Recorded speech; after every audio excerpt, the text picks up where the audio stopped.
एक और कौशल राज का निमंत्रण और दूसरी ओर सिद्धार्थ की चिंता, जो अब आपको नहीं है। क्या कहना चाह रही हो तुम? सिद्धार्थ को रंग भवन भेजना उचित है क्या? उसमें अनुचित क्या? गीत संगीत भोग विलास क्षत्रियों का गुण धर्म है। किंतु इस आयु? हाँ, इसी आयु में।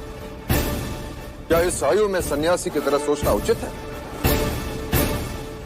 मैं उसमें वो सारी कामनाएं जागृत करना चाहता हूं जो एक राजा में होनी चाहिए।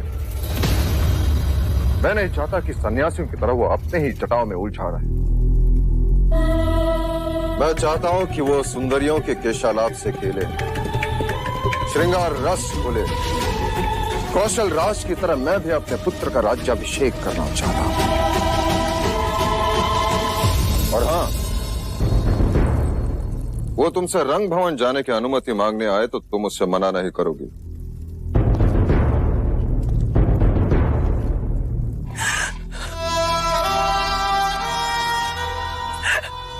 महादेवी, एक मां की विडंबना देख अपने पुत्र को रंग भवन जाने की अनुमति देगी।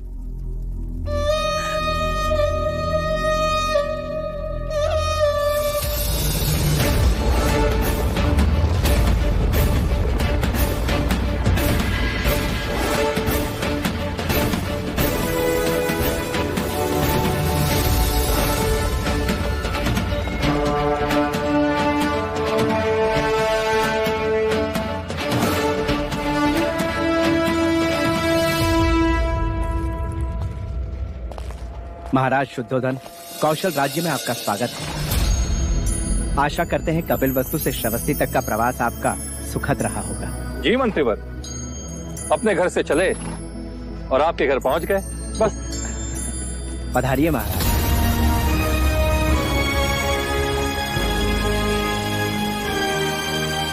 महाराज शुद्धोधन पधार रहे हैं।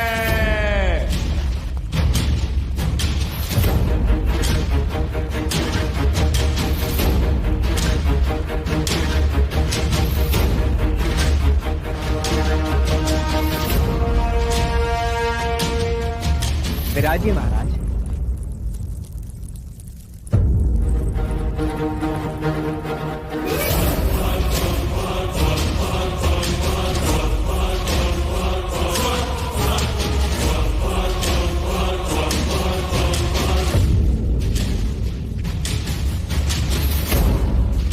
भाई महाराज, ये व्यापार समझ नहीं आया। गणराज्यों में आपसे बड़ा कौन है? इसके लिए वो सिंहासन रिक्त रखा गया है। महाराज दंडपानी पधार रहे हैं।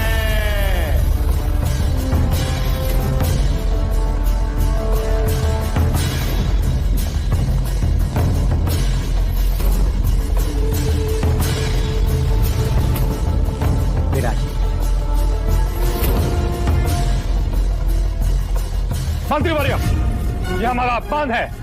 आप भली भांति जानते हैं कि शाक्य कुल के महाराज शुद्धोधन है और हमारी छत्र छाया में गणराज्य के सभी राजा आते हैं। क्षमा करें महाराज, परंतु राजा दंडपानी कौशल राज्य के घनिष्ठ मित्र हैं। तो क्या उनकी मित्रता की आड़ में आप हमारे महाराज का अपमान करेंगे? अब हम यहाँ एक क्षण भी नहीं रुक सकते। महाराज रुकिए।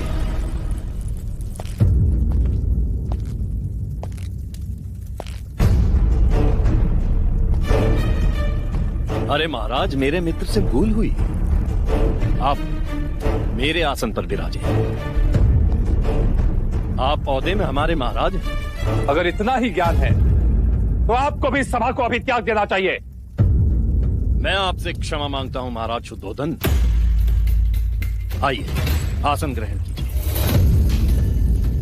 जहां मान नहीं वहां स्थान नहीं दंडपानी।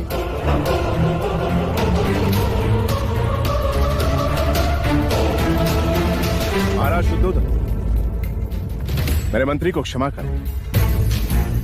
यह नहीं जानता कि ये छोटे छोटे अपमान पर महायुद्ध आरंभ हो जाते हैं। तुम्हें इसी क्षण तुम्हारे कार्यभार से निलंबित किया जाता है।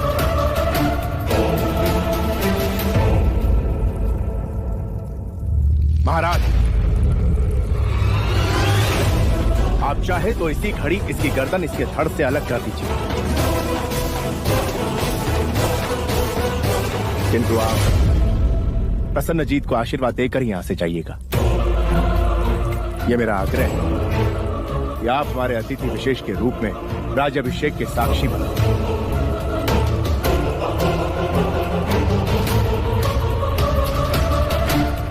आइए महाराज।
भाई महाराज, क्या हुआ? कुछ नहीं अनुज, मैं अचानक सिद्धार्थ का राज्याभिषेक देखने लगा था। तथास्तु, जब सिद्धार्थ सजेगा तो सारा भारत वर्ष देखेगा।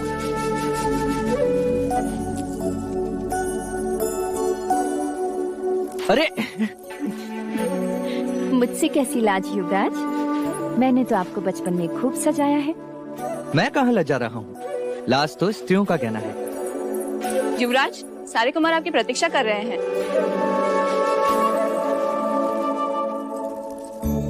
लाज औरतों का कहना है तो संयम पुरुषों का आभूषण है युवराज।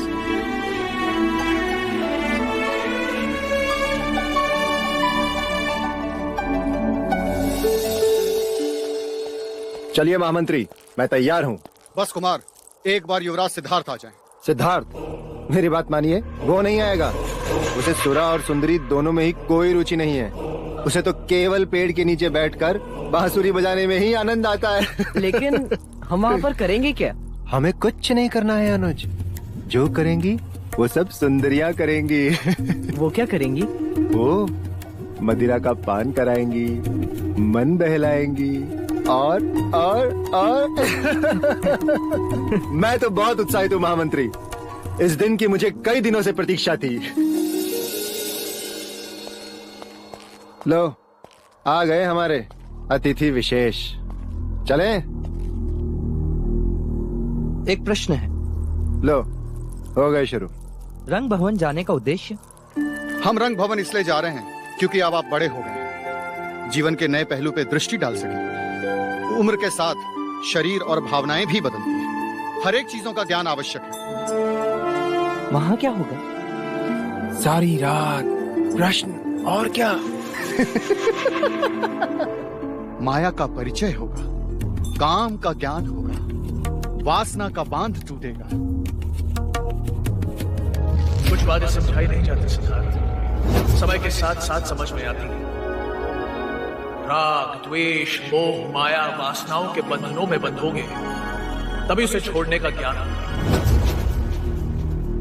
हाँ, चलिए महामंत्री, मुझे भी माया, काम और वासना से परिचित होना है। चलिए। क्या हुआ? एक और प्रश्न। चलिए। आइए।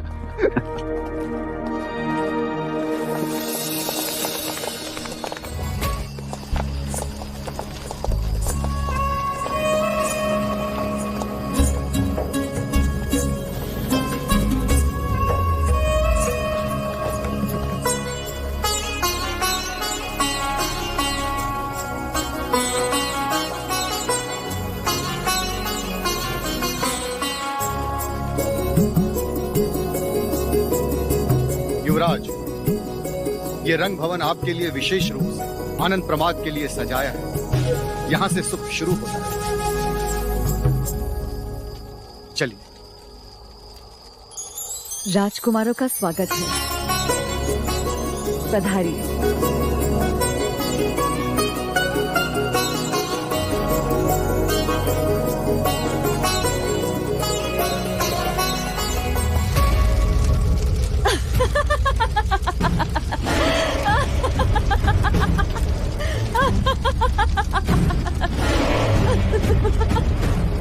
क्या ठिठोली है मोहिनी?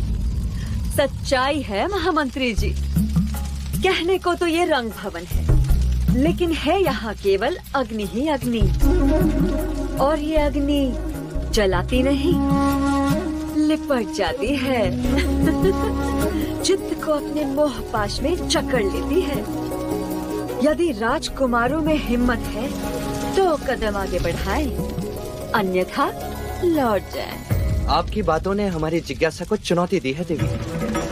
अब लौटना संभव नहीं। स्वागत है आपका भी।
जो सोचा था वही हुआ।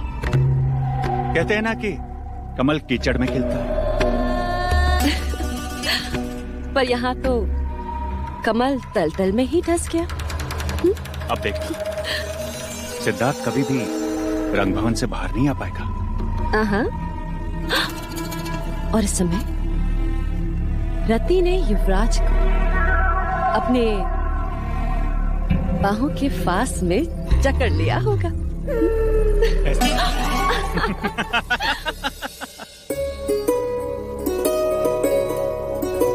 युवराज, मेरा नाम उर्मिला है। अब आप हमें अपनी सेवा करने का अवसर दीजिए। मुझे लगा तुम्हारा नाम सरस्वती होगा। मैंने सदैव वीणा को मां सरस्वती के हाथों में देखा है। कदाचित उनके पश्चात तुम ही होगी जो इतनी मधुर वीणा बजाती हो।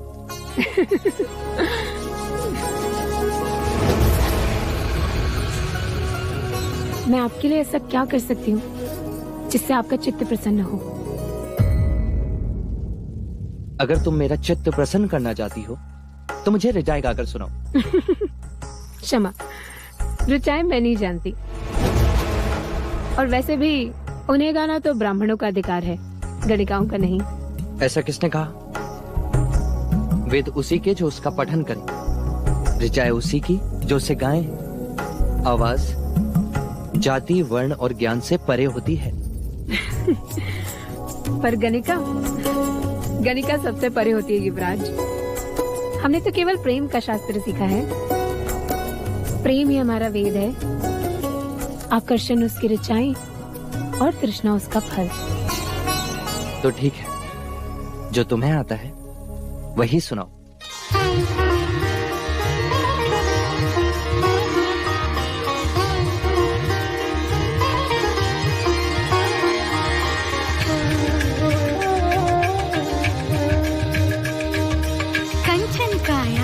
सन्मुख जब हो कोई नतमस्तक, मन में तब आलोकित हो प्रेम का पावन दीपक।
वहां पर रख दो।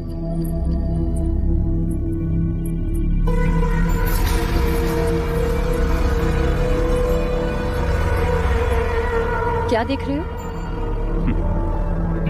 कपिलवस्तु की इन गलियों। क्यों? ऐसा क्या है इनमें आर्य? देख रहा था, जब इन्हीं गलियों में सिद्धार्थ मदिरा का प्याला लिए घूमेगा, तब जाके महाराज को पता चलेगा कि उन्होंने सिद्धार्थ को किस दलदल में फेंक दिया।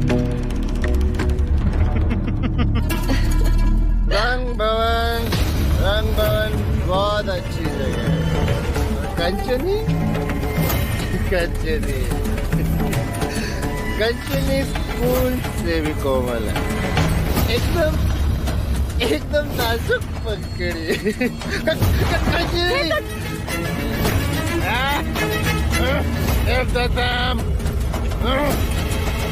रंगमन और कंचनी युवराज, ये आपका उपवस्त्र।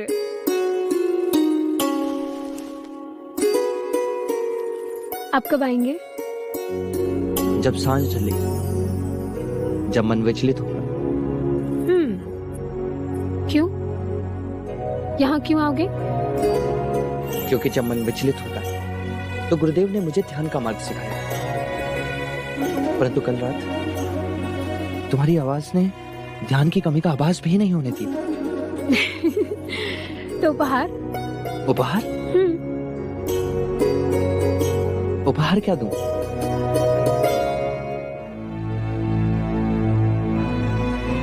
वैसे मेरी रात तो यहीं रह गई, तो तुम इसे ही उपहार समझ लो।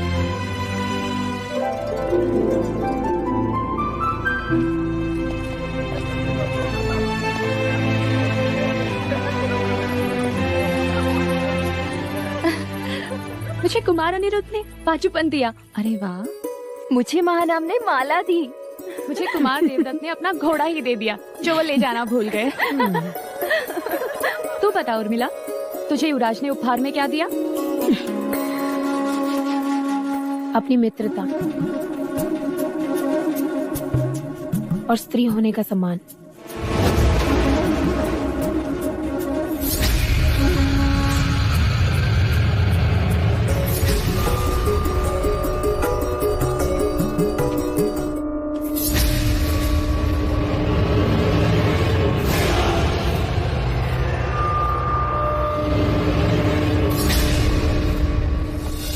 सबके सामने आपका अपमान जानबूझकर किया गया था भाई महाराज। ये कोई व्यवस्था की त्रुटि नहीं थी। महाराज, वो हमें युद्ध के लिए उकसा रहे हैं ताकि हम निमित्त बने और उन्हें युद्ध करने का कारण दें। वो ऐसा तभी कर पाएंगे सेनापति जब उन्हें पूर्ण विश्वास होगा कि वो हम पर विजय प्राप्त करेंगे। शाक्यों पर विजय प्राप्त करना इतना सहज नहीं है महाराज। इसीलिए वो हम शाक्यों में फूट डालकर हमें निर्बल करने का प्रयत्न कर रहे हैं, और यही कारण था कि उन्होंने राजा दंडपानी को एक विशेष स्थान दिया। कारण जो भी हो अनुज,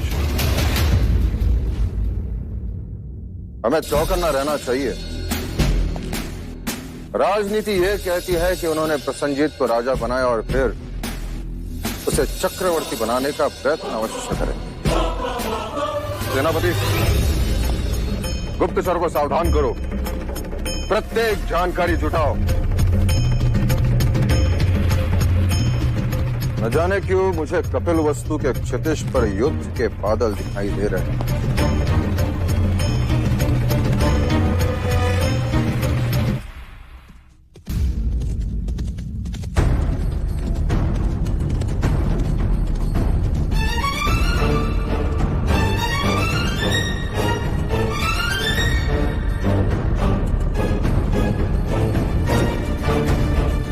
कौशिका, कल रात भी सिद्धार्थ अपने कक्ष में नहीं था ना?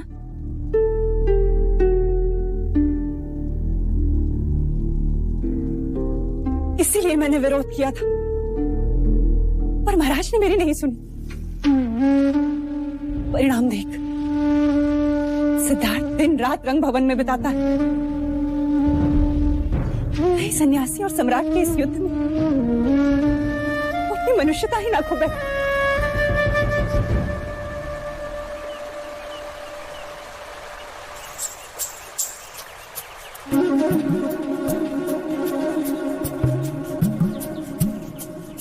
युवराज, वृक्ष से लिपटी हुई इस लता को देखिए। मानो मन भावनाओं से सजी धजी कोई स्त्री उत्तेजना के साथ अपने मन चाहे पुरुष से लिपट गई है।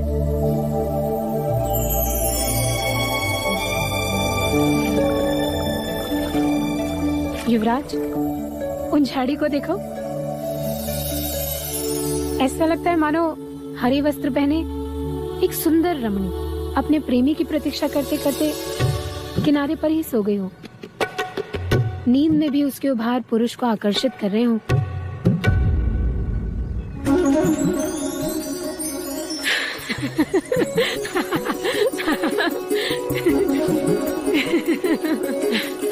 पक्षियों में नारी जाति का सामर्थ्य देखो।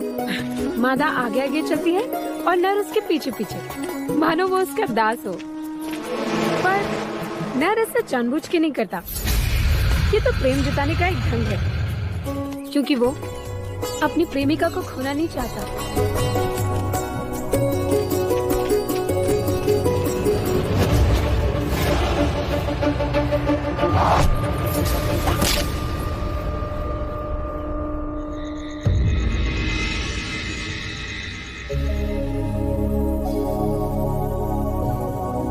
जब मेरा मन विचलित होता है तो मैं तुम्हारे पास आता हूँ। जब तुम्हारा मन विचलित होता है तो तुम कहाँ जाती हो?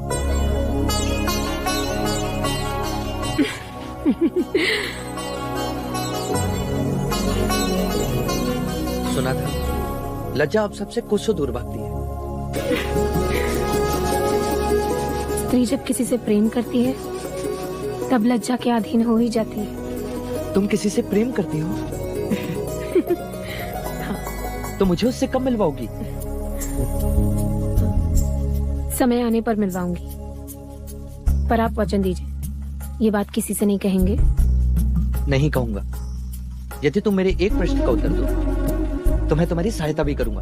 आपके प्रश्न तो कभी समाप्त ही नहीं होते युवराज। पूछिए। प्रेम क्या है उर्मिला? प्रेम जो कहा न जाए, जो किया न जाए, बस हो जाए, जिसे केवल अनुभव किया जाए, वो प्रेम है। कोई कोसों दूर रहकर भी हर समय पास लगे, किसी की हर पीड़ा पर अपना अधिकार लगे। प्रेम ज्ञान का विषय नहीं, अनुभूति की बात है। प्रेम तन को नहीं, मन को छूता है। अब बताओ, जल से पतला क्या होता है?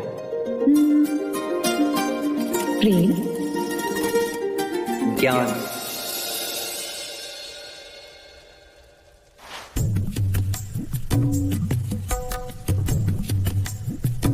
उर्मिला, क्या प्रेम जल से पतला होता है? हाँ, लाख रोकने पर भी वो अपना मार्ग ढूंढ ही लेता है। और ज्ञान? जहाँ प्रेम होता है वहाँ ज्ञान का तराजू नहीं चलता। क्या प्रेम दिखाई देता है उर्मिला? हाँ,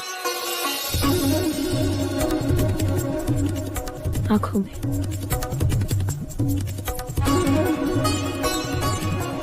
मिल लो मेरी आंखों में स्वयं से।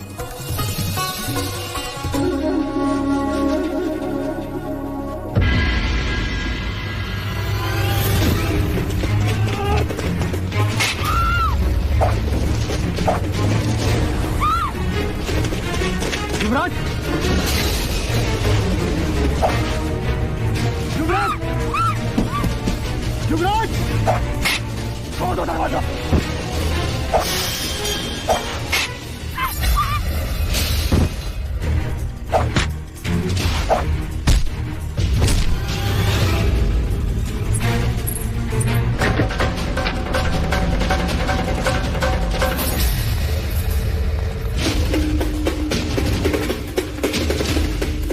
बलदेव, कौशल देश का राजदूत, सैनिकों बंदी बना लो इसे।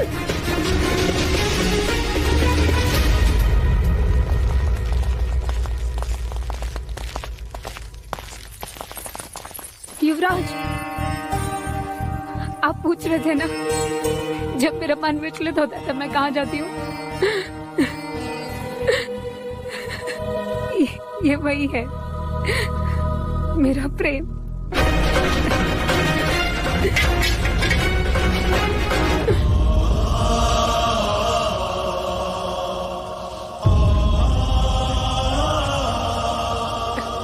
युवराज, मेरे प्रेम की सहायता कीजिए,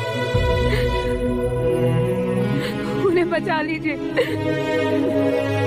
उन्हें बचा लीजिए युवराज, उन्हें बचा लीजिए।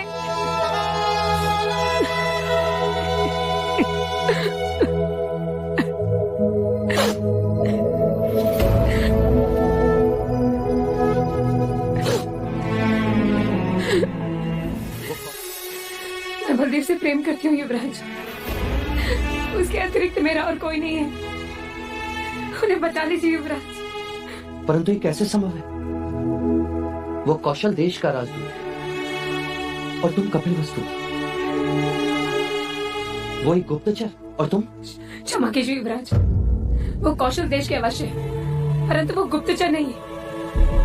कोई कैसे माने तुम्हारी इस बात? कोई नहीं मानेगा युवराज, कोई नहीं मानेगा, और बात सच है।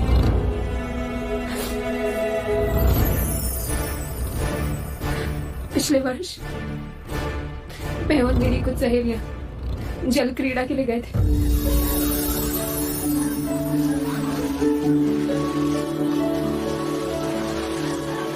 मैं सब कुछ छोड़कर आगे निकल गई। अचानक मेरे पैर जल लताओं में फंस गए, प्राण निकलने ही वाले कि दो हाथों ने मुझे बचा लिया।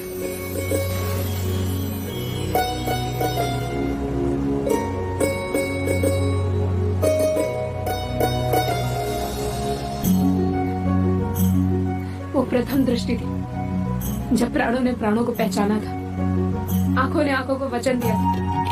वहां कोई देश नहीं था, कोई धर्म नहीं था, कोई वर्ग नहीं था तो केवल प्रेम। क्या प्रेम की एक दृष्टि आयु भर के लिए पर्याप्त होती है? हाँ युवराज। तो क्या उसे पता नहीं था यदि वो पकड़ा जाएगा तो उसे गुप्तचर समझा जाएगा? प्रेम भय से परे होता है युवराज, नहीं तो भवरा कमल में बंदी बन के मरता नहीं, आग में पतंगा जलता नहीं।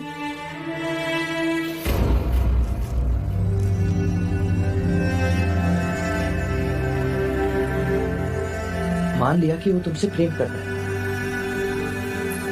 पर मुझ पर आक्रमण करने का अर्थ? वो भी प्रेम के कारण। प्रेम के कारण? जब कोई किसी से प्रेम करता है ना, तो अपने प्रेमी को किसी दूसरे के साथ देखना सहन नहीं होता, ईर्ष्या होती है, अपने प्रेमी को खो देने का भय होता है। उसे लगा होगा कि हमारे बीच कोई संबंध है। पर मैं तो केवल तुम्हारा मित्र हूँ। परंतु वो ये नहीं जानते, इसलिए। मैं कैसे मान लूं कि जो तुम कह रही हो वो सत्य है? जीवा सत्य बोल देती है, परंतु आंखें कभी सत्य के अलावा और कुछ नहीं बोलती। झांक लीजिए इन आंखों में, अगर रत्ती भर भी असत्य दिखाई दे तो छीन लीजिए हमारे प्राण।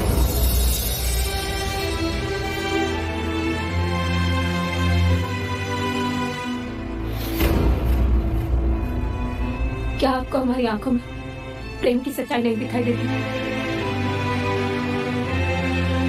कहिए युवराज, कहिए। अगर तुम्हारी बात सच्ची है और बलदेव का प्रेम खरा, तो मैं तुम्हें वचन देता हूं, बलदेव को कुछ नहीं होगा। सत्य कथा पुरुष